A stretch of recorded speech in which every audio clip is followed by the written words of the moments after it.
Bonjour, nous sommes le lundi 8 avril 2024 et nous allons parler de Charles de Gaulle. Pas le général ni le président, mais du porte-avions.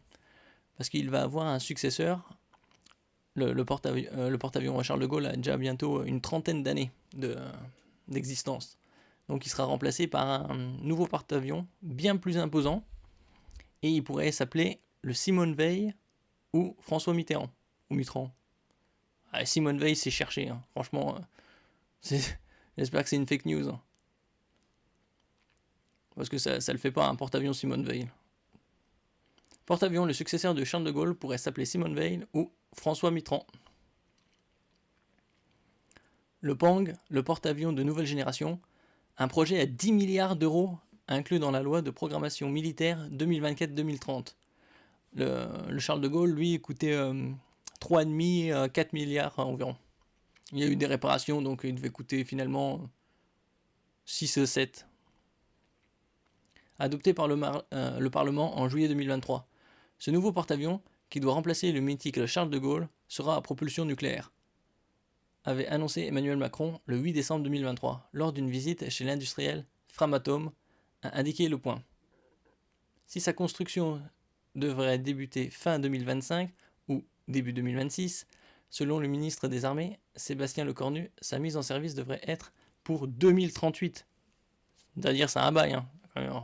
Un peu moins d'une quinzaine d'années. Il devrait même en construire deux, hein, directement. Ce porte-avions deviendra le plus grand bâtiment jamais construit en Europe. En comparaison avec le Charles de Gaulle, celui-ci devrait peser 75 000 tonnes contre 42 500 tonnes pour son prédécesseur, c'est-à-dire à peu près 3 quarts plus imposant. Avec une longueur à la flottaison de 305 mètres contre 262 mètres pour le Charles de Gaulle. Il pourra embarquer à son bord une quarantaine d'aéronefs, des rafales marines, des hélicoptères, des drones, et aura besoin d'un équipage de 2000 personnes.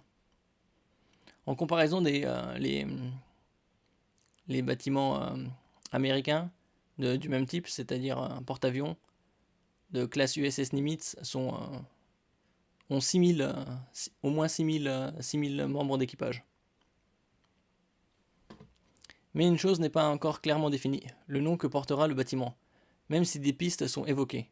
Le ministre des Armées a ainsi demandé au service historique de la défense, SHD, de faire des propositions aux 3 autorités militaires que sont le chef de l'État, le chef d'état-major des armées et lui-même, a fait savoir BFM TV. Donc si c'est le chef de l'État, ça va être un nom Robert Badinter, Simone Veil, pourquoi pas Simone de Beauvoir. Pour autant, Sébastien Lecornu a posé des conditions, un nom ni clivant ni polémique et qui n'avait pas déjà été donné à un navire qui a coulé. Ça c'est normal. Ainsi, 2 noms tiennent la corde, selon les informations du Monde. Simone Veil et François Mitterrand, même si la première fait office de favorite, ce qui est totalement insensé pour moi. Simone Veil pour un navire de guerre. Écartez donc le nom de Richelieu ou encore celui de la pionnière de l'aviation Marie Marvin. Bon, là au moins ça a du sens, aviation, marine, pourquoi pas. Proposé à l'Assemblée nationale par le groupe LFI dans un amendement d'appel.